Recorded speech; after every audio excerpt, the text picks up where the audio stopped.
محاولة تصل إلى أحمد موسى.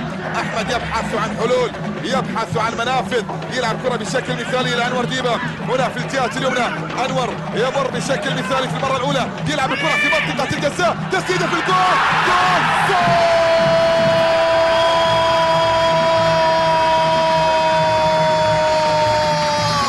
يا 3-3 يا 4-2، هي 3-3 للوكرة، هي 3 عن طريق علي رحامة.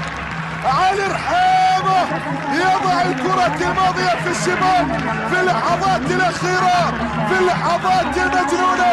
شوف ديبا وضع الكرة، يا هذا رحامة هداف من الطراز العالي في اللقطة الماضية. كرة في شباك الحارس بابا مالك، يعلن من خلاله الوصول إلى نقطة التعادل.